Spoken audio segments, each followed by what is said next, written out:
Me and Rosie out on the backside of this big hilltop. There's the ocean out there, the harbor, and then the rest is the ocean. So just gorgeous day, about 80 degrees, 80, 85 maybe at the best. Not too oppressive. Been coming down this kind of mountain road. On the other side is some towns and little villages and stuff. We stopped and got some chocolate ice cream. Sorry for the quick camera work, but just really beautiful. This side seems to have nobody so far. We're coming down here though. I see some people in the corner. Never been here. I think this is around my 9th or 10th day in the Philippines. So just beautiful. Look at that. I don't know if it captures it all, but the ocean, big hill here on the right, massive mountain over there. I'd say them are about in the 4,000 foot range of height. And there's some right behind us. We actually are on coming down the top of one of them hills as well. So Rosie's found some native plant here. So what's this called? Hadjus, we're gonna eat the young one. What's it called again? Hadjus. Hadjus. It's some kind of Cadjuice. bean. So Okay. she seems to know most of the native plants. So she says it's yummy if you get something tender. Yeah. Kind of looks like a soybean style pod. If you see it on there, see there's a little pod, like a little bean or soybean pod. So just beautiful out here. You have the nature of the Philippines, and been to one waterfall,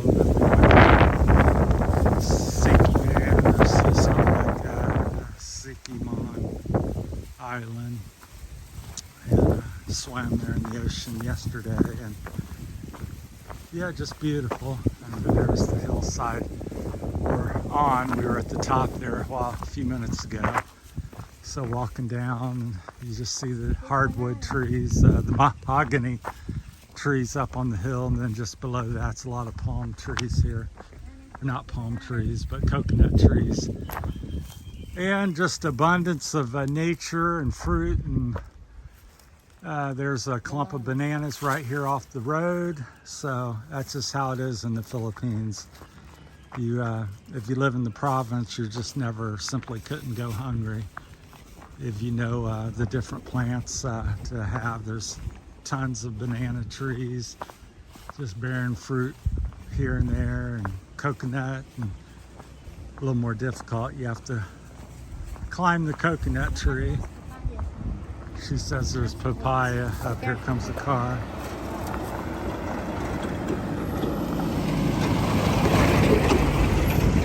She says them are papaya trees there on the, I guess the smaller trees. Oh, here, right there. I'll zoom in on a minute for you.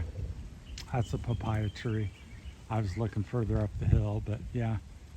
So that's that. So just an abundance of nature, and just kind of what I think most people would think, all kinds of different fruit-bearing trees. And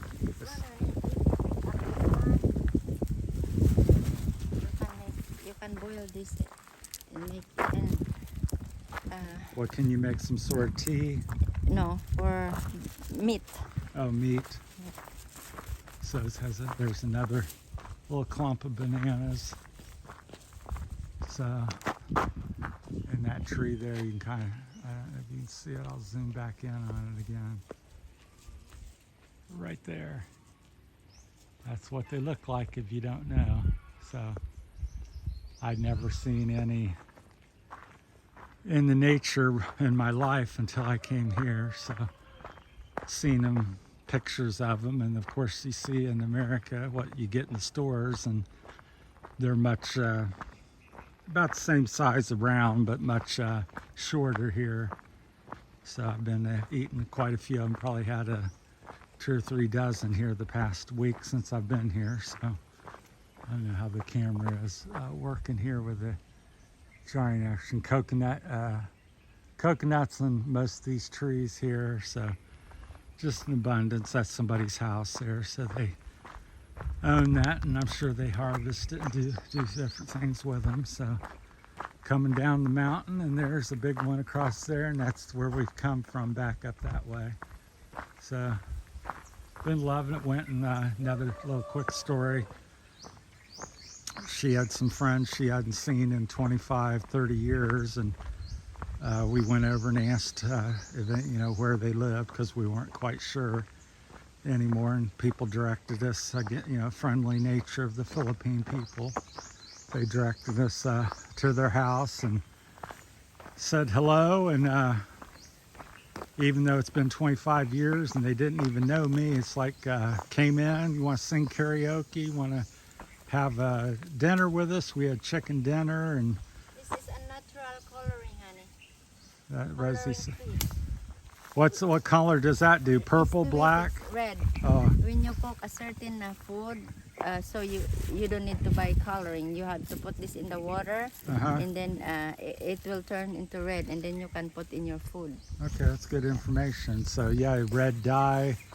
You'd probably use it for clothing too, No, couldn't you? just Boil food, it? just Just food coloring. So if you want to add a beautiful red tint to your food, that would be the, what's that plant called? It's a sweaty in English. Okay, a sweaty? Yeah, Okay, yeah, I have a hard time pronouncing all these a sweaty. different words, but. And then here we got a little electrical line on bamboo poles, very common out here. And then across the valley is more modern steel construction. That's the main power grid. They're pretty up to code, modern, but a lot of it's just wires ran through the trees as you go up the mountains for the most part. Another thing that surprises me, I keep saying, is the corn out here, the amount of corn. So just everywhere you look is corn. Here comes some locals, some mountain bike, motorcycles. Hey. So I hope to get something and ride around myself. So, but just sharing my adventures, and anytime I think I see something of interest to myself or the viewers, Terry's Philippine journey, I make a quick video and try to share the information with you. So we live over in San Fernando. Yeah, and we come down back off the hills over here. One as big as these over here. You can see the clouds on them even. So just beautiful. We walked from our house back in the valley and over 2 or 3 big hills, and visited some old friends of hers, and they just very hospitable, and just can't say enough about that. Everybody's that I've met in the last 9-10 days been extremely friendly and welcoming, and they all speak a little bit of English. If you have a worm in your stomach, you can eat this one, and the worm will come out. Okay. Yeah, so that's good information there. So if you have some parasite, that a natural way to detoxify the body if you have some parasites. So I'm getting one as we speak. Not a parasite, but some of the seeds. Yep. They don't really have much flavor, but yeah, Rosie grew up out here, and she knows, she's quite at home and knows all the different things, plants and cuttings and how to harvest, and very amazing. Because I'm a little older than her, and coming from America, I know very little in comparison. Even back home, I didn't know This is very too good much. for chicken as well, honey, and even the leaves. Yeah, it's a wealth of information. And it seems like everybody out here pretty much knows stuff. Even a 10-year-old child will know to get these plants and different things. So find it quite interesting. There's the corn. And all this field you see, I mean, there's probably 10, 15 acres here, which would probably be about maybe 3 to 5 hectares. They call them hectares in the Philippines, which 1 hectare is like 2.5 acres or approximate, something like that in America. But all this corn is hand picked, hand planted. Each year is hand harvested. There's no machine used, and they just plant these on top of the top of the hills and just anywhere. So even in America, you couldn't even get a tractor on a lot of this terrain. At least I don't think so. Not harvesting, because it's fairly rugged.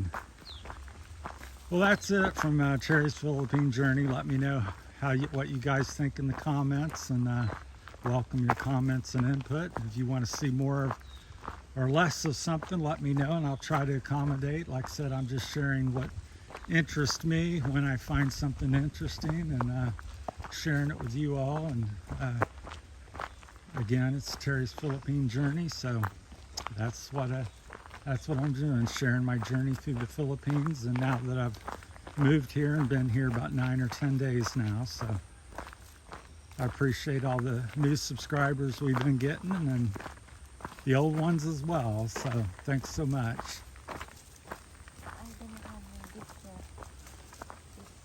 All right, we're going to call it off here, and see you in the next one. Thanks.